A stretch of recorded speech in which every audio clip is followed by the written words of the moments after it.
نے قرآن مجید میں نبی پاک صلی اللہ تعالی علیہ وسلم کی ازواج کو مومنوں کی مائیں قرار دیا ہے۔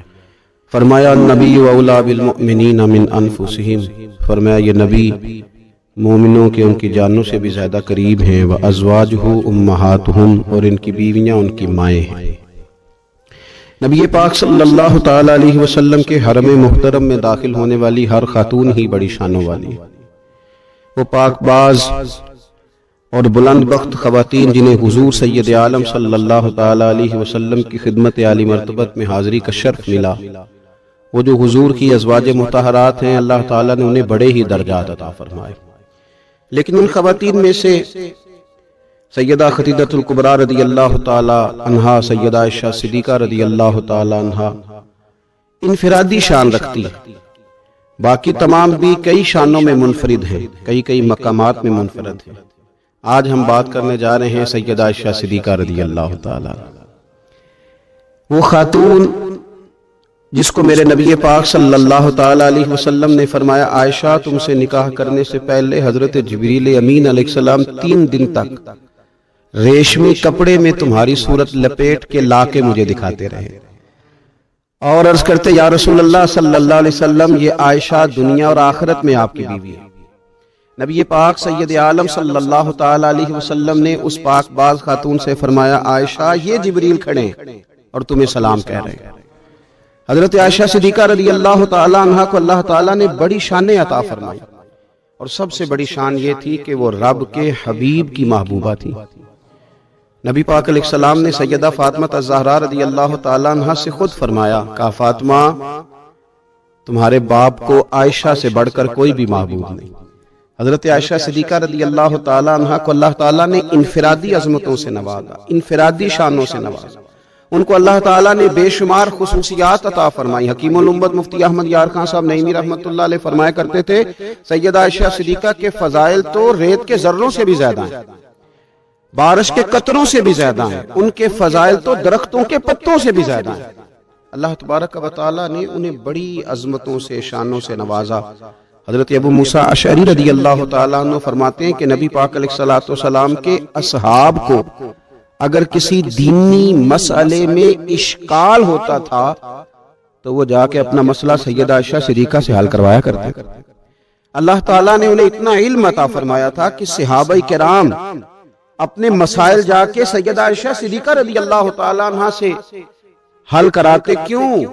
اس لیے کہ انہوں نے دین مدینے والے رسول سے لیا تھا، انہوں نے ڈائریکٹ حضور سے دین حاصل کیا تھا، فیض یاب ہوئی۔ حضور سے جو کچھ انہوں نے حاصل کیا انہوں نے امت میں تقسیم کیا ہزاروں کی تعداد میں۔ حضرت عائشہ صدیقہ رضی اللہ تعالیٰ عنہ کی مرویات ہمارے سامنے موجود ہیں۔ حضرت حکیم الامت مفتی احمد یار خان صاحب رحمت اللہ علیہ فرماتے ہیں کہ از آدم تا ایدم، از آدم تا ایدم یعنی جناب آدم علیہ السلام سے لے کر آج تک کائنات میں حضرت عائشہ صدیقہ رضی اللہ تعالیٰ عنہ سے بڑی عالمہ فاضلہ خاتون کوئی نہیں ہوئی۔ انفرادی علم اللہ تعالیٰ نے انہیں عطا فرمایا، لوگ ان سے مسائل پوچھتے، لوگ ان سے بات کرتے، پھر علم تھا، اور علم کے ساتھ اللہ تعالیٰ نے انہیں تقوی کی توفیق عطا فرمائی تھی۔ صحبت مصطفیٰ کریم علیہ السلام کی برکت سے ان کے اندر اللہ تعالیٰ نے وہ خوبیاں جو تعلیم امت کے لیے اور ہماری اس ماں کی وہ شانیں جن پر ان کی اولاد عمل کرے تو وہ اللہ کے قریب چلی جائے۔ حضرت عروہ بن زبیر رضی اللہ تعالیٰ عنہ فرماتے ہیں کہ یہ عجیب سخی خاتون تھی، 70,000 دینار میں نے ان کے ہاتھ میں دیکھے، سارے انہوں نے اللہ کے راستے میں خیرات کر دیے، لیکن جب میں نے ان کے اپنے کپڑے دیکھے تو ان کو پیبند لگے ہوئے تھے۔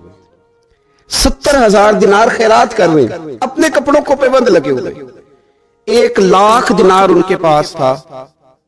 ان کی خادمہ کہتی ہے سارا ہی سیدہ عائشہ صدیقہ نے خیرات کر دیا۔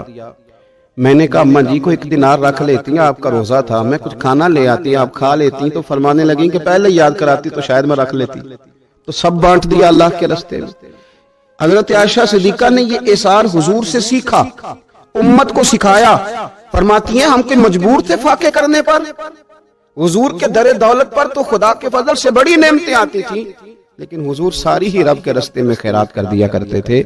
ان کے اندر پھر اتنا ایثار کا جذبہ پیدا ہوا، اتنا انہوں نے ساری زندگی اتنی خیرات کی، اتنا ایثار کیا کہ گنبد خضرا کا وہ حجرہ نور جس میں حضور علیہ السلام کا وہ نورانی مزار ہے، اس پر 70,000 فرشتے صبح درود و سلام پڑھتے ہیں، 70,000 شام کو پڑھتے ہیں۔ وہ حضرت عائشہ صدیقہ کی ملکیت تھا۔ سیدہ عائشہ صدیقہ رضی اللہ تعالیٰ عنہ فرماتی ہیں اس میں حضور کی مقدس تدفین ہوئی، پھر میرے والد حضرت سیدنا ابو بکر صدیق کی تدفین ہوئی، پھر ایک قبر کی جگہ باقی تھی میں نے اپنے لیے رکھی ہوئی تھی۔ لیکن قربانی کا جذبہ ایسا تھا، اثار کا جذبہ ایسا تھا کہ جناب عمر کو زخم لگا، انہوں نے اپنے بیٹے کو بھیج کے کہا کہ اماں جی سے پوچھو میرا بھی دل کرتا ہے کہ میں حضور کے قدموں میں سیدنا صدیق اکبر کے پہلو میں لیٹ جاؤں۔ حضرت عبداللہ ابن عمر کہتے ہیں میں نے جا کے کہا تو وہ رو پڑی، کہنے لگی کوئی اپنی قبر کی جگہ کسی کو نہیں دیتا، اور عمر سے کہنا جاؤ میں نے تمہارے لیے اثار کیا۔ اتنا جذبہ قربانی کا ان کی طبیعت میں پیدا ہوا، اور پردے کا یہ حال تھا۔ امت کی بیٹیوں کو انہوں نے با پردہ اور با وقار رہنے کا یہ انداز بتایا کہ سیدہ عائشہ صدیقہ فرماتی ہیں حضور سید عالم علیہ السلام میرے حجرے میں تدفین ہوئی، حضور کا وصال ہوا، وہیں دفن ہوئے تو میں بغیر پردے کے جاتی تھی، حضور میرے شوہر ہیں۔ اور پھر جب وہاں جناب صدیق اکبر کی قبر مبارک بنی تو وہ میرے والد تھے، میں بغیر پردے کے جاتی تھی۔ اور جب وہاں حضرت عمر رضی اللہ تعالیٰ عنہ کی قبر بنی تو پھر میں نے پردہ کر کے جانا شروع کیا، اس لیے کہ عمر میرے لیے محرم نہیں تھے، میں پردہ کر کے جاتی تھی۔ تو حضرت عائشہ صدیقہ امت کی بیٹیوں کو بتاتی ہیں کہ میں تو مزار پہ جاؤں تو پردہ کر کے جاتی ہوں، میں تو حضرت عمر کے مزار پہ جاؤں تو پردہ کر کے جاتی ہوں، اور تم بغیر پردے کے بازار چلی جاتی ہو، وہاں تم چلی جاتی ہو، سرے عام چلی جاتی ہو۔ یہ معیار دیا حضرت عائشہ صدیقہ رضی اللہ تعالی عنہا نے امت کی بیٹیوں کو۔ عبادت انہوں نے اس طرح کی، تقوی ان کا اس طرح کا تھا کہ آپ کے بھانجے فرماتے ہیں کہ ساری رات ہی وہ اللہ کی بارگاہ میں حاضر رہتے تھے، ساری رات ہی مصلی آباد رہتا تھا۔ پھر بھی ایک دفعہ حضور کی بارگاہ میں عرض کیا انہوں نے یا رسول اللہ میری بخشش کی دعا کر دیں، میرے گناہوں کی معافی کی دعا کر دیں، یہ عاجزی ہے۔ تو نبی پاک علیہ الصلوۃ والسلام نے دعا کر دی اے اللہ عائشہ کے ظاہری بھی معاف کر دے، باطنی بھی معاف کر دے، اگلے بھی معاف کر دے، پچھلے بھی معاف کر دے۔ اتنی خوش ہوئی کہ مسکراتے مسکراتے حضور کی گود میں آ گئی۔ صحیح ابن حبان میں موجود ہے کہ نبی پاک نے فرمایا عائشہ اس دعا پہ تو بڑی راضی ہوئی ہے نا؟ یا رسول اللہ میں بڑی راضی ہوئی ہوں۔ تو دیکھنا حضرت عائشہ صدیقہ کے صدقے امت پر کتنا کرم ہو رہا ہے۔ حضور نے فرمایا تو بڑی راضی ہوئی ہے نا یہ دعا سن کے کہ اللہ اس کے ظاہری بھی معاف کر دے، باطنی بھی معاف کر دے، اگلے بھی معاف کر دے، پچھلے بھی معاف۔ حضور میں بڑی راضی ہوئی ہوں۔ تو حضور فرمانے لگے مجھے اللہ کی عزت کی قسم میں یہ دعا اپنی ہر نماز میں اپنے ہر امتی کے لیے کیا کرتا ہوں۔ یہ ہمیں حضرت عائشہ صدیقہ کے صدقے یہ دعا نصیب ہو رہی ہے، غریبوں کا بھلا کر رہی ہیں سیدہ عائشہ صدیقہ، اپنی اولاد کا بھلا کر رہی ہیں، امت کا بھلا کر رہی ہیں۔ حضرت عائشہ صدیقہ رضی اللہ تعالیٰ عنہ سخت گرمی میں بھی عرفہ کے دن کا روزہ رکھا ہوا تھا، اپنے پر پانی چھڑک رہی تھی۔ تو کسی نے کہا ماں جس گرمی میں روزہ رکھنے کی اور نفلی روزہ رکھنے کی کیا ضرورت تھی؟ تو آپ فرمانے لگی تمہیں پتہ ہے حضور نے فرمایا جو عرفہ کے دن کا روزہ رکھے گا اس کے سارے سال کے گناہ معاف کر دیے جائیں گے۔ تھوڑی دشواری ہوئی تو کیا ہوا؟ اس کیفیت کے ساتھ حضرت عائشہ صدیقہ رضی اللہ تعالیٰ عنہ کو اللہ تبارک و تعالیٰ نے شانیں عطا فرمائی، عظمتوں سے نوازا، ان کو اللہ نے بڑی بلندیوں سے نوازا۔ حضرت عائشہ صدیقہ رضی اللہ تعالیٰ عنہ نہ بطور ناز کے فرمایا کرتی تھی، کہتی تھی 10 خوبیاں لوگوں مجھے وہ ملی ہیں جو میرے علاوہ کسی حضور کی زوجہ کو نہیں ملی۔ سب کی الگ الگ خصوصیات ہیں نا، سب کی الگ الگ شانیں، انفرادیت ہے۔ فرماتی تھی 10 چیزیں مجھے ایسی ملی ہیں جو میرے علاوہ کسی کو نہیں ملی۔ اماں جی وہ کون سی؟ تو فرمانے لگی میرے علاوہ حضور نے کسی کنواری عورت سے نکاح نہیں کیا۔ پھر فرمانے لگی میرے علاوہ حضور کی کوئی بیوی ایسی نہیں، کوئی اہلیہ ایسی نہیں جس کا باپ بھی مہاجر ہو، جس کی ماں بھی مہاجر ہو۔ اور پھر فرمانے لگی لوگو اللہ تبارک و تعالیٰ کا کرم دیکھو، رب کریم نے میری برات اور میری پاک دامنی کا اعلان عرش سے جاری فرمایا ہے۔ عرش سے حضرت عائشہ صدیقہ کے بارے میں 18 آیتیں سورہ نور کی نازل ہوئی۔ پھر سیدہ عائشہ صدیقہ رضی اللہ تعالیٰ عنہ فرمانے لگی میں ہی وہ خاتون ہوں کہ نکاح سے پہلی ریشمی کپڑے میں لپیٹ کے حضرت جبریل میری صورت لا کے حضور کو دکھایا کرتے. پھر فرمانے لگی میں ہی وہ عورت ہوں، میں ہی وہ حضور کی اہلیہ ہوں کہ جس برتن سے حضور غسل کرتے تھے مجھے بھی اسی سے غسل کرنے کا شرف حاصل ہو جاتا تھا. پھر فرماتی ہیں لوگوں یاد رکھو میں ہی نبی پاک صلی اللہ تعالی علیہ وسلم کی وہ بیوی ہوں کہ میں حضور کے سامنے سوئی رہتی تھی، حضور تہجد کی نماز پڑھتے رہتے تھے. گویا جو انوار و تجلیات تہجد کے وقت وہاں نازل ہوتے تھے مجھے بھی اس میں سے خیرات ملا کرتی. حضرت عائشہ صدیقہ رضی اللہ تعالیٰ عنہ فرماتی ہیں یہ میرا ہی مقام ہے کہ حضور میرے بستر میں ہوتے تھے اور حضور پر وحی نازل ہو جایا کرتی. پھر ارشاد فرماتی ہیں کہ نبی پاک صلی اللہ تعالیٰ علیہ وسلم نے مجھے ہی وہ مقام دیا کہ حضور کا نورانی وجود میری گود میں تھا جب نبی پاک نے وصال فرمایا. فرمانے لگی یہ بتاؤ شیر کی مونچھ کو ہاتھ کون لگائے گا؟ کہنا کس نے ہے؟ بندہ بھی تو ڈھونڈو نا. نے کہا جناب میرا یہ خیال ہے کہ مولا علی شیر خدا کہیں گے، کیونکہ جس شخص کی عمر کو سب سے زیادہ حیا کرتے دیکھا وہ شیر خدا مولا علی ہے رضی اللہ تعالی. علی کہیں گے اس لیے کہ جناب علی تو کئی دفعہ جب گفتگو کرتے تھے تو حضرت عمر چپ کر جاتے تھے اور فرماتے تھے علی نہ ہوتا تو میں ہلاک ہو جاتا. تو کہا علی سے کہو. جناب علی شیر خدا کو بلایا کس کام کے لیے؟ جی اللہ اکبر. یہ ذرا آپ نے اس دور پہ اس بات کو ذرا لاکا جناب ان سے کہیں کہ زیادہ نہیں ایک کرتا نیا پہن لے، سفیر آتے ہیں وزیر آتے ہیں تو ایک کرتا نیا پہن لے. حضرت علی کو بلایا، فرمانے لگے کوئی اور بات ہوتی تو میں کہہ دیتا، یہ والی میں نہیں کہہ سکتا. کوئی اور ہوتی تو میں عمر کو کئی دفعہ کہہ دیتا ہوں، جلال میں بھی تو سن، یہ والی میں نہیں کہہ سکتا. میں تمہیں ایک مشورہ دیتا ہوں. کہ وہ کیا؟ کہنے لگے سید عائشہ صدیقہ سے کہو، وہ مومنوں کی ماں ہے، عمر ٹالے گا نہیں. اماں جی سے جا کے کہا اماں جی نیا کرتا عمر سے کہیں پہن لیں، وزیر آتے ہیں بڑے بڑے لوگ تو چلو کوئی عرض نہیں. اماں جی نے کہا اچھا کوئی بات نہیں میں بلا لیتی ہوں. جناب عائشہ نے پیغام بھیجا. جب خادم نے کہا نا مصطفیٰ کے گھر سے پیغام آیا ہے تو 20 لوگ بیٹھے تھے. عمر کانپتے ہوئے اٹھے، کانپتے دوڑے. حضرت عائشہ پردے میں تھی تو فرماتی ہیں عمر اتحیات کی حالت میں بیٹھ گئے. کہا اماں جی دیر تو نہیں ہو گئی مجھے آنے میں؟ کہا نہیں ٹائم پہ آ گئے ہو. کس لیے بلایا تھا؟ کہا عمر دیکھو غربت کے معاملات اور ہوتے ہیں، جب اللہ آسانی دے تو کوئی چیز استعمال کرنا حرام نہیں ہوتی، اگر حرام ہے تو بتاؤ. کہا نہیں اماں جی حلال ہی ہے. تو فرمایا پھر اتنے سفیر آتے ہیں، مشیر آتے ہیں، اب تو مال غنیمت بڑا آتا ہے، ڈھیر لگ جاتے ہیں مسجد میں، تو چل ایک نیا کرتا تم بھی پہن لیا کرو. اور آپ نیا کرتا پہنو گے تو دھاک بیٹھے گی غیروں پر.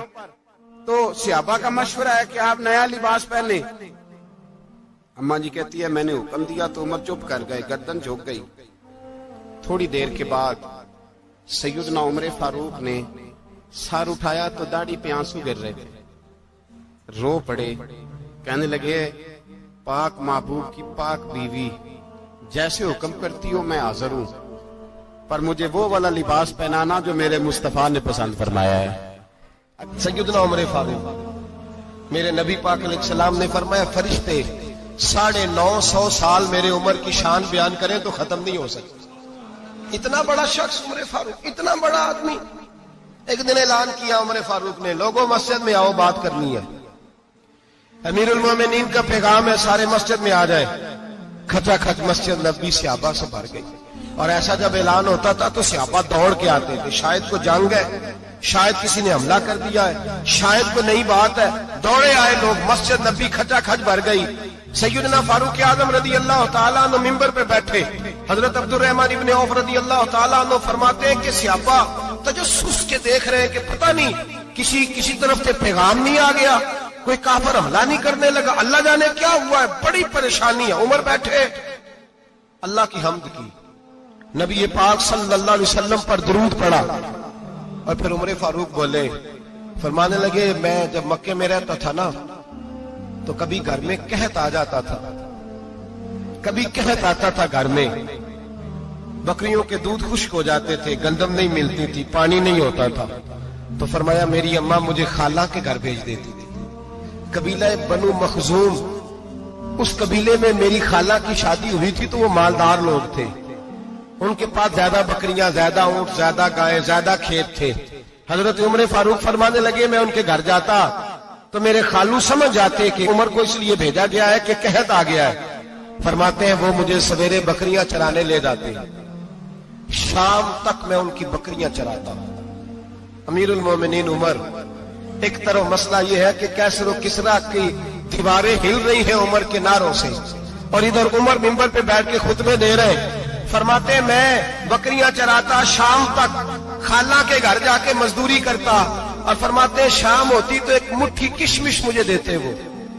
آپ فرماتے ہیں میں بڑے قد والا تھا، ایک مٹھی کشمش ملتی ہے، کبھی ایک مٹھی کھجوریں، میں شام کو کھا کے سو جاتا۔ کئی مہینے یوں ہی گزرتے تو میری اماں کا پیغام آتا کہ حالات صحیح ہو گیا، میرے بیٹے کو بھیج دو۔ یہ بات کہی، حضرت عمر رونے لگے اور پھر کہنے لگے اب وہ وقت آیا ہے کہ لوگ مجھے امیر المومنین عمر کہہ کے پکارتے ہیں۔ بس یہ دو باتیں کی، عمر نے کہا چلو ظہر کا وقت ہو گیا، اذان پڑھو، اٹھو نماز پڑھے، اٹھو۔ اذان ہوئی، اقامت ہوئی، جناب عمر نے نماز پڑھائی، لوگ چلے گئے تو سیدنا عبد الرحمن ابن عوف جرانہ تھا جناب عمر سے، بازو پکڑ کے کہنے لگے عمر سیاڑا بندہ یار تو یہ دو باتیں سنانے کے لیے اتنا مجمع اکٹھا کیا تھا، یہ دو باتیں کہنے کے لیے کہ میں خالہ کے گھر جا کے مزدوری کرتا تھا تو ایک مٹھی کشمش ملتی تھی، ایک مٹھی کھجورے، یہ کہنے کے لیے کہ میں بکریاں چرایا کرتا تھا۔ تو حضرت عمر فاروق رضی اللہ تعالیٰ عنہ پھر روئے، پھر آنکھوں میں آنسو آئے، کہنے لگے عبد الرحمن آج نا مصر شام سے کچھ لوگ آئے تھے اور وہ بتا رہے تھے کہ عمر تیرا ڈنکا وہاں بھی بڑا بجتا ہے، وہ مجھے کہہ رہے تھے تیرے نام کے وہاں بھی بڑے دبدبے ہیں، بڑے تذکرے ہیں، تو میرا نفس مجھے کہہ رہا تھا عمر دیکھا تو یہاں بیٹھا ہے اور وہاں تیرے نام کا شور ہو رہا ہے، مجھے اس نے بڑا کیا ہے، تو میں نے آج مصطفیٰ کے سارے غلام اکٹھے کر کے اپنی اوقات بتا دی ہے، میں نے اپنی اوقات بتائی ہے کہ میں کچھ نہیں، کوئی شے نہیں، کوئی چیز ہی نہیں، اسی کسے تے کچھ نہیں جے لگ دے، نہ کوئی ساڈا دردی۔ میں نے بتایا ہے کہ میں تو کسی کے ہوں، بکریاں چرا کے ایک مٹھی کشمش لے کے گزارا کیا کرتا تھا۔ گزارا مجھے میرے کچھ ساتھی نا لے گئے گجرانوالا سردیوں کے موسم میں، مجھے کہنے لگے سویٹر پسند کر لیں اپنی مرضی کا، تو میں نے کہا یار مجھے تو وہی مزہ آتا ہے جو میری اماں کروشیے سے بنایا کرتی، وہ پہلے ابا پہنتے تھے، پھر وہی سویٹر بڑا بھائی پہنتا تھا، پھر ہمارے کھاتے میں آ گیا، اور پھر اس کی تعریفیں ہوتی تھی غربت چھپانے کے لیے، اس کی تعریفیں ہوتی تھی بڑی محنت سے بنا ہے جی، کیا بات ہے، بڑا گرم ہے، تو اب چھوٹے بھائی کو دے دیا جائے۔ ہم نے کہا وہی زمانہ دیکھا ہے، وہی رنگ دیکھا ہوا ہے، اور اس پر فخر ہے۔ اب تو لوگ جب کچھ ہو جاتا ہے نا، دو چار لوگ جاننے لگتے ہیں تو لوگ فٹافٹ دعویٰ کر دیتے ہیں خاندانی رئیس اعظم ہے، بڑی بات ہے، ایسی کوئی بات نہیں۔ جس کو اپنا آپ یاد رہتا ہے اسے خدا بھی یاد رہتا ہے، جسے اپنا آپ یاد رہتا ہے اسے رسول اللہ بھی یاد رہتے ہیں، جسے اپنا آپ یاد رہتا ہے اس کی نظر میں دوسرے لوگ بھی کچھ ہوتے ہیں۔ میں عمرے کے لیے حج کے لیے جاتا رہتا ہوں، رب مجھے اپنے فضل سے بلا لیتا ہے، تو میں ایئرپورٹ سے نیچے اترا تو ایک صاحب میرے جاننے والے تھے، دوڑ کے آئے اور مجھے کہنے لگے کیا بات، سنا ہے اس دفعہ آپ سعودی ایئر لائن سے آئے، سیدھا مدینہ شریف آئے، کیا بات ہے آپ کی؟ اور میں نے کہا صاحب چھوڑ دیں، میں بھی جب پہلی دفعہ آیا تھا تو میں بھی بڑا گور کے ایئرپورٹ دیکھتا تھا، میں نے کبھی دیکھا جو نہیں تھا، میں بڑا گور کے دیکھتا تھا، کوئی ایسی بات نہیں ہے، یہ نظام قدرت ہے، بادشاہ کے فیصلے ہیں، وہ جب چاہتا ہے جس طرح کے چاہتا ہے فیصلے فرما لیتا ہے، تو یہ اس کے فیصلوں کی بات ہے۔ ہم لوگ نا جس حیثیت پہ ہوتے ہیں وہیں رہ جاتے ہیں، پچھلی بات بھول جاتے ہیں، اس لیے ہم چاہتے ہیں جو بھی ہمیں ملے جھک کے ملے، جو بھی آئے، اور یہ میرا آپ کا سب کا مشترکہ معاملہ ہے۔ میرے نبی پاک صلی اللہ تعالی علیہ وسلم نے صحابہ سے پوچھا تمہیں بتاؤں جنت کے بادشاہ کون ہوں گے؟ جنت کے عام لوگ نہیں، جنت کے، بولیے گا ذرا، جنت کے اللہ بادشاہ، جنت میں تو جانا بڑی بات ہے، حضور جنت کا بھی بادشاہ، ابن ماجہ میں لفظ ہے، تمہیں پتہ ہے جنت کے بادشاہ کون ہوں گے؟ اور میرے مصطفیٰ کریم صلی اللہ تعالی علیہ وسلم کے غلاموں نے کہا حضور ہمیں نہیں پتا، تو حضور نے فرمایا جنت کے بادشاہ وہ لوگ ہوں گے جنہیں دنیا میں کوئی بھی نہیں جانتا تھا، جن کے کپڑے سادے ہوتے تھے، جو غریب لوگ ہوتے، جو سفارش کرتے تھے تو ان کی قبول کوئی نہیں کرتا تھا، جو کسی کے ساتھ جاتے تھے تو ان کو مانتا کوئی نہیں تھا۔ تو آ کے حضرت نوح سے کہنے لگے اب ہم کیا کریں؟ تو کیا کہا حضرت نوح نے؟ فرمایا فَقُلْتُ اسْتَغْفِرُوا رَبَّكُمْ، آپ نے فرمایا اپنے رب سے استغفار کرو، اپنے رب سے۔ انہوں نے قحط کی بات کی، انہوں نے کہا کہ کھیتیاں اجڑ گئی ہیں، بارش نہیں ہو رہی، قحط کی بات کی۔ آپ نے کیا کہا؟ استغفار کرو، کیوں کہ انہو کان غفارا، بے شک اللہ بڑا ہی بخشنے والا، وہ کیا کرے گا؟ یرسل السماء علیکم مدرارا، وہ تم پر موسلا دار بارش برسائے گا۔ جب تم استغفار کرو گے تو اللہ موسلا دار بارش برسائے گا، وَيُمْدِدْكُمْ، اور وہ تمہاری مدد کرے گا۔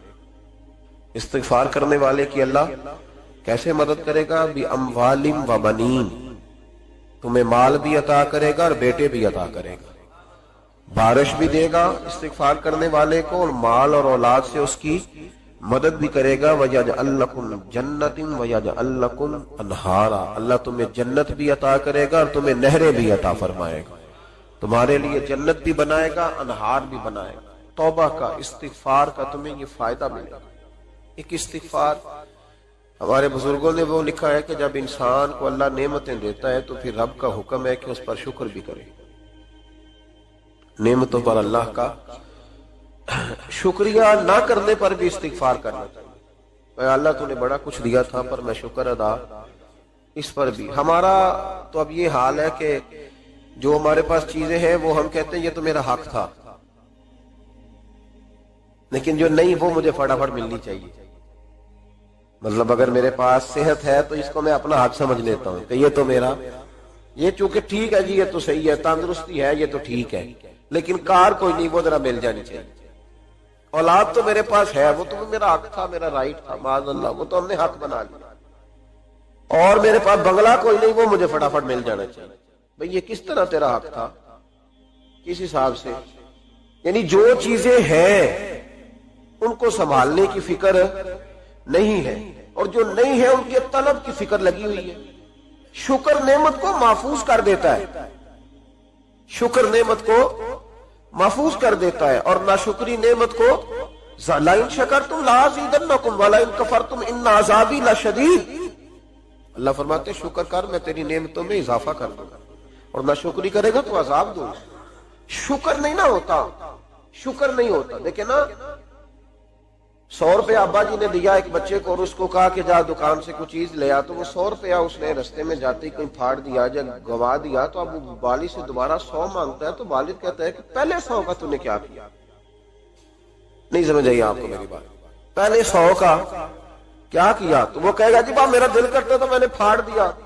جوان بچہ ہے، سمجھدار ہے، 12-14 سال کا ہے، میرا دل کیا تھا میں نے پھاڑ دیا، ختم ہو گئی بات۔ تو ابا نیا 100 دے دے گا؟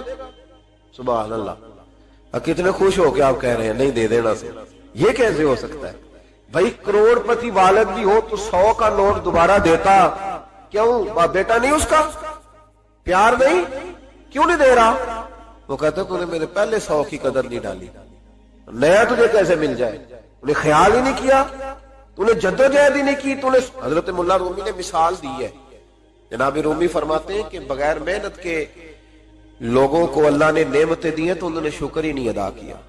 اندھے سے پوچھ آنکھ کی قدر کیا ہے، پوچھ اندھے سے، پوچھ معذور سے کہ ٹانگوں پہ چلنا کتنی بڑی نعمت ہے۔ کبھی پوچھ اس سے جس کا مکان تو ایک کنال میں ہے پر رونے والا بچہ کوئی بھی نہیں، پوچھ اس سے جس کی جیبیں دولتوں سے بھری ہوئی ہیں پر کوئی نہیں کہتا کہ ابا 10 روپے دینا، پوچھ یہ کتنی بڑی تکلیف ہے۔ حضرت رومی نے لکھا ہے، وہ فرماتے ہیں کہ ایک والد تھا، اس نے بڑی دولت کمائی تھی تو اس کا بیٹا بے دریغی اڑاتا رہتا تھا، کبھی ادھر پیسے بھگا دیے، کمائے نہیں تھے نا، محنت نہیں نہ کی تھی، کمائے نہیں تھے۔ والد بڑا سمجھاتا تھا پر سمجھ نہیں آتی تھی، لیکن اس کے ابا کے ذہن میں ایک بات آئی، وہ کہنے لگا بیٹے یار میں کنگال ہو گیا ہوں، اچانک حالات خراب ہو گئے، ایک آنا مجھے چاہیے، دوائی خریدنی، کہیں سے لے کے آؤ۔ اس نے کہا ابا مسئلہ ہی کوئی نہیں، یار ہی بڑے، بہت سارے لوگوں کے ساتھ رات میں جاتا ہوں روٹی کھانے ہوٹل میں، کئی ہیں جو میرا انتظار کر رہے ہوتے ہیں، فیس بک والے اور جناب وہ سیلفی والے، بڑے سارے ہیں جو کہتے ہیں تیرے بغیر گزارا ہی نہیں. بڑے ہیں جو روز سویرے اٹھ کے پہلے مجھے السلام علیکم کا میسج کرتے ہیں، پھر اس کے بعد کسی اور سے. بڑے ہیں، کوئی مسئلہ ہی نہیں. ایک کے پاس کیا ایک آنا چاہیے، اس نے دے دیا، لا کے ابا کو دیا. تو ابا گھر کے اندر جو امیر لوگ ہوتے تھے گھر میں کنواں کھدوا لیتے تھے. ابا کنویں کے کنارے بیٹھا تھا، جب بیٹے نے آنا لا کے رکھا تو اس نے پانی میں پھینک دیا. اگلی صبح پھر کہا بیٹے ایک آنے کی ضرورت ہے، دوا خریدنی ہے. اس نے کہا مل جائے گا. 2 4 5 دوست ابھی ہیں بڑے مالدار، ان سے جا کے کہا، ایک سے آنا لایا، ابے نے پھر پھینک دیا، تیسرے دن بھی پھینک دیا، چوتھے دن بھی. یار اب ختم ہو گئے. کچھ آہستہ آہستہ دوستوں کو پتہ چل گیا کہ کنگال ہو گیا. خبر پھیل جاتی ہے نا، اب بھوکا ہو گیا. اب آہستہ آہستہ موبائل بند ہونے لگے، آہستہ آہستہ جو ہے وہ نمبر بلاک ہونے لگا، حالات بگڑ گئے. اب جب اسے پتا تھا کہ یار تو اب دروازہ کھٹکھٹاتا ہوں تو کہتے ہیں کہ اسے کہہ دو میں گھر نہیں، ابا نے تو آنا مانگنا ہے اور میں بے دریغ دولت ابا کی اڑاتا رہا ہوں. اب یہ بھی نہیں کہہ سکتا کہ مجھے دیتا کوئی نہیں. شہر سے باہر نکل گیا، سارا دن مزدوری کی، جد و جہد کی، کبھی کام کیا نہیں تھا، ہاتھوں پہ چھالے پڑ گئے. بڑا مشکل ہوتا ہے جن لوگوں نے کام نہ کیا ہونے کرنا پڑ جائے تو. تکلیف کا شکار ہو کے ایک آنا کمایا، شام کو لا کے والد کی ہتھیلی پہ رکھا تو اس نے پھینکا نا جب کنویں میں تو چیخ پڑا، کہنے لگا ابا جی آپ سیانے پیانے بندے، روز پیسے لا کے دیتا ہوں، کنویں میں پھینک دیتے ہو، کوئی کرنے والی بات کرو. نہیں دوائی کھانی تو نہ کھاؤ، ضائع کیوں کرتے. بیٹے کو باپ نے تھپکی دے کے بٹھا لیا. اس نے کہا بیٹا میں نے پہلے دن تو نہیں پھینکا، تو 7واں دن میں روز پھینکتا ہوں، آج تیری چیخیں کیوں نکلی؟ کہنے لگا ابا پہلے ادھار کے تھے آج مزدوری کے. نہیں سمجھ آئی بات. پہلے بولیے اور آج میری محنت ہے، مزدوری ہے، جد و جہد ہے. تو والد کہنے لگا بیٹے یہی میں تجھے سمجھانا چاہتا تھا، وہ میرے بھی محنت کے ہیں جو تجھ روز یاروں کو کھلاتا ہے، میں نے بڑی جد و جہد سے جمع کی ہے، میں کنگال نہیں ہوا، صرف تجھے سمجھانا تھا. او بھائی یہ آنکھیں تیری محنت کی نہیں نا، اس لیے تو شکر نہیں ادا کرتا. یہ وجود، یہ ٹانگیں، یہ شعور، یہ تیری جد و جہد کا نہیں. جو عقل کی دولت اللہ نے دی ہے نا، یہ تیری محنت کی نہیں. اگر محنت کی ہوتی تو سجدے میں پڑا رہتا، تو خیال کرتا اللہ نے آنکھیں دی ہے قرآن دیکھنے کے لیے.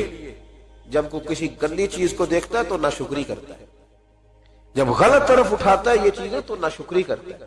صاحبو یاد رکھنا اور اس پر ضرور غور کرنا کہ جب نعمتوں کا شکر ادا نہ کیا جائے تو پھر ہمیں استغفار کا حکم دیا گیا. پھر کیا کرنا ہے ہم نے؟ استغفار کہ یا اللہ ہم تیری نعمتوں کا شکر ادا نہیں کر سکے تو ہمیں معاف فرما، تو ہم سے درگزر فرما، معاف فرما. ایک استغفار اس بات کا کہ دیکھیں نا، یہ رسول پاک علیہ السلام کا فرمان، یہ حدیث امام رازی نے لکھی ہے. اور نبی پاک کی فرمان کے لحاظ سے جو چیز ہمارے سامنے آئے نا اس پر ہماری آنکھیں بھی کھل جانی چاہیے، دل بھی کھل جانا چاہیے کہ کوئی خاص ہی بات تھی جو حضور نے بیان فرمائی صلی اللہ علیہ وسلم. سرکار دو عالم علیہ السلام نے فرمایا ایک آدمی نے 500 سال بغیر ریاکاری کے اللہ کی عبادت کی. کتنے سال؟ یہ 5 سال نہیں ہوتی بغیر ریاکاری کی. تہجد پڑھنے والا جب تک 6 لوگوں کو بتا نہ دے تہجد پڑھی ہے، اتنی دیر تو تہجد آگے بڑھتی نہیں. کم از کم 6 بندوں کو پتا ہونا چاہیے. اور میرے جیسے حاجی نمازیوں کا تو دل کرتا ہے کہ وظیفے پر بندہ رکھا جائے جو تعریفیں کرے صبح شام. حاج صاحب کی کیا بات ہے، حضرت صاحب کی وظیفہ دیں گے اس کو مہینے کا، وہ تعریف کرے کھول کے کہ آپ کی بڑی بات. یہ مرض ہے، تعریف سننا نا یہ بیماری ہے، اس نے جھوٹ کو جنم دیا، بہت بڑا مرض ہے. حضرت سعدی نے اس پر بہت بڑے مقالہ جات لکھے اور فرماتے ہیں یہ مرض کچھ لوگوں میں بہت زیادہ ہوتا ہے. ایک امیروں میں، امیر لوگ ناراض نہ ہو جائیں پر انہوں نے کہا ہے تو کوئی حکمت ہوگی نا، امیروں میں تعریف سننے کا مرض بہت زیادہ ہوتا ہے. فرماتے ہیں کہ بادشاہوں میں اور تیسرا عورتوں میں، ان میں یہ بیماری بہت زیادہ ہوتی ہے. کوئی تعریف نہ کرے تو خود اپنی کرنی شروع کر دیتے ہیں، خود ہی کہہ دیتے ہیں کہ وہ کیا بات سی، میرے ابا جی تے وہ تے 100 حال چلدا سی تے 150 بندہ ٹکر کر. ابا جی دی چھڈ تو دس تیرے کنے چل دے، تیرے کول کنے بندے روٹی کھاندے، اپنی بات کرنا. اقبال کہتے تھے تو وہ آباد تمہارے ہی مگر تم کیا ہو، ہاتھ پہ ہاتھ درے منتظر فردا. ابا جی کی دادا جی کے چھوڑ اپنی کر، ہمیں تو تیرا پتہ ہے، تو اپنی بات کر، تیرے اندر بھی کوئی چیز ہے کہ نہیں. ابا دادا تو سب کے بڑے، حضرت آدم کی اولاد ہے تو حضرت آدم نبی تھے، تو باپ دادا تو سب کے بڑے بڑے ہی ہیں. بات یہ ہے کہ اپنی بات کرنی چاہیے نا.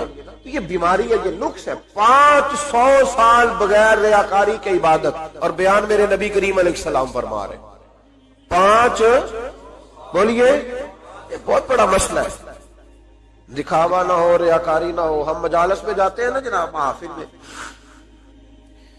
تو لسٹ ملتی ہے، یہ چوہدری صاحب نے صدارت ہے، انہوں نے خصوصی تعاون کیا ہے، تو یہ فلانے صاحب ہے، تو ان کا بھی نام لینا ہے۔ تو میں کبھی کبھی کہہ دیتا ہوں کہ یار آپ نے تو کہا تھا یہ نبی پاک کی تعریف کی محفل ہے، اور یہاں آپ نے لسٹ لگا دی ہے پوری تعریف کرنے والوں۔ کچھ ضروری ہے کسی کا نام لینا اور اس کا جناب ذکر کرنا اور اشتہار پہ اس کی فوٹو آنا؟ یہ کچھ ضروری ہے؟ ویسے بھی کوئی اچھا لگتا ہے کہ نبی پاک کے نام کی محفل اور میں کون، میں صدارت کر رہا ہوں؟ ڈرنا چاہیے نا مجھے اللہ تعالیٰ، حضور کی محفل اور میری صدارت، اس پر کبھی غور کرے۔ اگر کوئی راہ طریقت کا مسافر ہوگا تو تڑپ جائے گا کہ نبی پاک کے نام کی محفل اور سرپرستی ایک ایسے آدمی کی جس کو وضو تک نہیں کرنا آتا، چھ مالا دار، وہ دھندا ہے معاذ اللہ تعالیٰ، جس کا جو دل کرے وہ کرتا جائے۔ 500 سال بغیر ریاکاری کی عبادت کی، 5 بڑا مشکل ہوتا ہے۔ حضور فرماتے ہیں یہی بندہ جب اللہ کے حضور کھڑا کیا جائے گا تو رب کریم اس سے کہے گا کہ چلو اس کو میرے فضل سے جنت میں لے جاؤ۔ تو عرض کرے گا مالک فضل تو ٹھیک ہے پر 500 سال لگائے میں نے۔ 5 وہ مولوی صاحب میری طرح کے بیچارے جو امام مسجد ہوتے ہیں نا، تو وہ بھی کہتے ہیں جب میں آیا تھا تو 30 بچے تھے مسجد میں، اب 80 ہو گئے۔ اور بھائی یہ بندوں کو بتانے کی کیا ضرورت ہے، یہ تو اللہ کی رضا کے لیے ہے، تو چھوڑ اس میں اتنا تذکرہ کرنے کی کیا حال ہے۔ 500 سال جس نے لگائے، بول پڑا یا اللہ 500 سال لگائے اور تو کہتا ہے کہ اس کو میرے فضل سے لے جاؤ۔ تو رب کریم نے فرمایا چلو کوئی نہیں، پھر انصاف کر لیتے ہیں، الٹی آنکھ کی روشنی نکال کے ترازو کے ایک پلڑے میں رکھو اور 500 سال کی بغیر ریاکاری کی عبادت دوسرے پلڑے میں رکھو۔ کبھی اس مریض سے پوچھنا جس کو ڈاکٹر کہہ دیتا ہے کہ تیری آنکھ کا علاج نہیں ہو سکتا، بے بس ہوتے ہیں ڈاکٹر، جواب دے جاتا ہے شعور۔ پوچھ کبھی اس شخص سے جس کو کہتے ہیں بس جناب اب آپ اپنی آنکھیں موجود ہونے کے باوجود آپ دیکھ نہیں سکتے، اتنی موٹی آنکھ لگی ہوئی ہے، لیکن روشنی اللہ چاہے تو دیتا ہے، نہ چاہے تو نہیں دیتا۔ 5 ایک آنکھ کی روشنی ایک پلڑے میں رکھ لو اور دوسرے میں 500 سال کی عبادت رکھ دی، اللہ اکبر۔ تو رب کریم نے فرمایا اب تولو۔ جب تولی تو وہ عبادت تھوڑی تھی اور ایک نعمت زیادہ تھی۔ اللہ نے فرمایا یہ تو بھائی اس کو تو 500 سال دیے تھے، یہ تو ایک نعمت کا شکر نہیں ادا کر سکا، پکڑو اس کو دوزخ میں ڈالو۔ ایک کر کے کیا آیا ہے، پکڑو جہنم میں ڈالو، اس کو لے چلو۔ ترمذی شریف کے لفظ ہے، نبی پاک نے ہمیں سمجھایا اور ایک جملے میں ساری بات ختم کر دی۔ حضور فرمانے لگے تو اللہ کی تھوڑے دیے ہوئے رزق پہ راضی ہو جا، وہ بھی تیری تھوڑی عبادت سے راضی ہو جائے، اور اگر تیرا پروگرام ہے نا لمبی چوڑی جائیدادوں کا تو پھر سجدے بھی لمبے کر، پھر لمبے کرنا تو بھی۔ یہ کیا بات ہوئی، یہاں جتنی دولت بڑھتی جاتی ہے عبادت سکڑتی جاتی ہے، وقت ہی نہیں، ٹائم ہی نہیں، یہ بڑھا پہ۔ تو جب دوزخ میں جانے لگا نا تو پھر خیال آیا، تو حضور فرماتے ہیں استغفار کرنے لگا، کہنے لگا اللہ میں بھول گیا، اللہ مجھے غلطی لگ گئی، استغفار کر رہا۔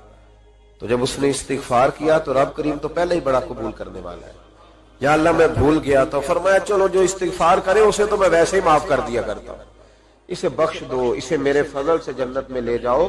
لاج رکھ لی لج نبھاویں تاج دارا سونے لاج رکھ لی لج نبھاویں تاج دارا سونے اجڑ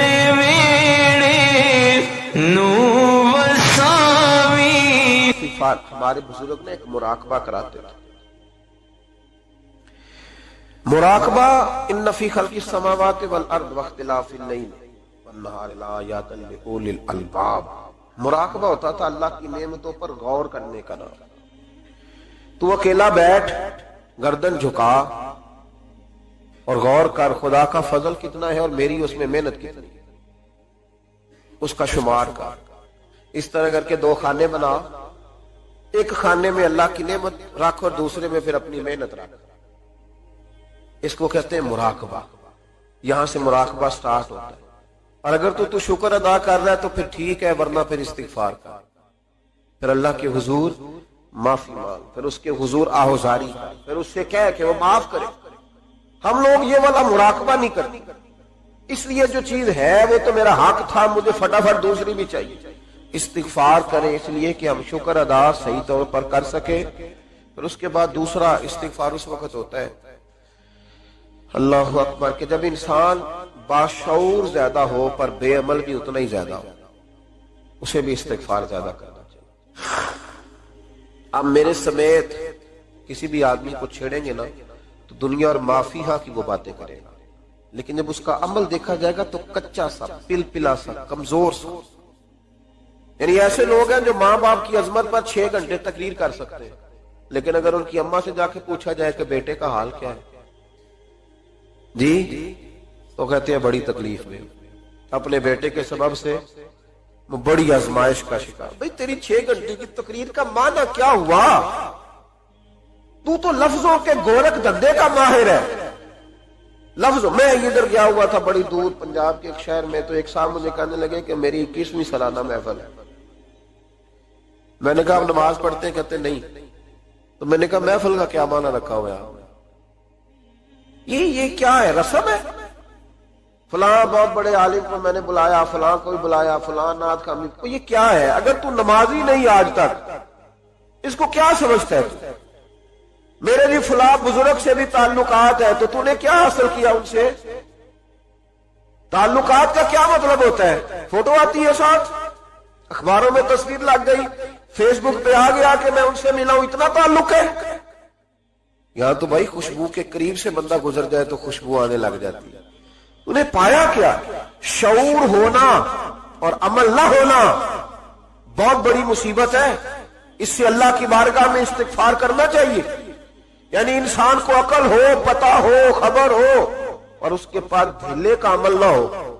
اس کو 3400 حدیث آتی ہو کہ نماز نہ پڑھنے والے کی سزا یہ ہے، پھر بھی نہ پڑھے تو سزا ہے کہ نہیں اللہ کی طرف سے؟ حضرت رومی رحمت اللہ علیہ فرمایا کرتے تھے بہت سارے بندوں کو اللہ سارا کچھ دیتا ہے، مسجد آنے کی توفیق نہیں دیتا. معنی یہ ہے کہ اللہ ان سے ناراض ہے. وہ کہتے ہیں کہ میں بڑا سمارٹ ہوں. تو عقل ہونا اور عمل نہ ہونا، اس پر بھی استغفار کرنا چاہیے. شعور ہو اور انسان کو عمل کی توفیق. یار ساری زندگی گورکھ دھندے میں گزر گئی لوگوں کی، لفظوں کے بڑے ماہر رہے، اور میں ایسے لوگوں کو دیکھتا ہوں تقریریں 6 گھنٹے، او ہو 9 گھنٹے کی تقریریں سنتے ہیں، بیٹھتے ہیں مجالس. نماز کا وقت آتا تو مصیبت بن جاتی، بھاگتے ہیں، جان چھڑاتے. مسجد کی حاضری 20 منٹ کی بھی صحیح نہیں دے سکتے. کیا ہے یہ کیوں بوجھ بن گیا تیرے اوپر؟ غور کر، ڈر اللہ سے. میرے نبی کریم علیہ وآلہ وسلم نے ارشاد فرمایا قیامت کے دن کچھ لوگ کئیوں کی بات سن کے جنت میں چلے جائیں گے. اللہ تعالی ہماری پردہ پوشی عطا فرمائے. کہا کچھ تبلیغیں کرنے والے دوزخ کے دروازے پہ کھڑے ہوں گے تو وہ جنتی کہیں گے کہ مولانا پیر صاحب ہم تو آپ کی بات سن کے جنت میں جا رہے ہیں، تو آپ یہاں کیوں کھڑے ہیں؟ تو وہ کہیں گے ہائے افسوس، میں کہتا تو رہا پر عمل نہ کر سکا. میں عمل، اس سے مراد صرف ممبر پہ بیٹھنے والا مولوی نہیں، اس سے ہر وہ شخص مراد ہے جو نصیحتیں تو بڑی کرتا ہے لیکن خود عمل ہے وہ بہت بڑا الفاظ کا ذخیرہ رکھتا ہے، پر عمل کے لیے 2 سجدے بھی صحیح طریقے سے دے سکتا. پھر وہ استغفار کرے، پھر وہ اللہ کی بارگاہ میں معافی مانگے، پھر وہ توبہ کرے. اس لیے کہ جو جتنا بڑا ہوتا تھا نا اس پہ خشیت بھی اتنی زیادہ طاری ہوتی، اس پر خشیت بھی اتنی جتنا. حضرت عمر فاروق رضی اللہ تعالیٰ عنہ کو زخم لگ گیا، شدید زخم لگا، آپ آ گئے، بڑی زیادہ خون بہ گیا ہے. بہت سارے صحابہ آپ کے گرد جمع ہو گئے، حضرت عبداللہ ابن مسعود بھی آ گئے، تو جناب عمر رونے لگ گئے. اب تو رونا آتا ہی نہیں لوگوں. حضرت محی الدین ابن عربی کہا کرتے تھے جس کو پورا ہفتہ ہو گیا نا وہ طریقت کا مسافر بھی. جاگ رہے ہیں آپ حضرات؟ کہتے تھے جس کو پورا ہفتہ ہو گیا نا طریقت کا مسافر بھی ہے، پر اللہ رسول کی یاد میں رویا نہیں.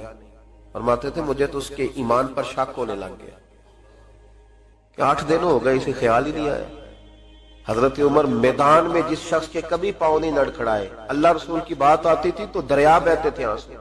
یہاں حال ہی کوئی نہیں،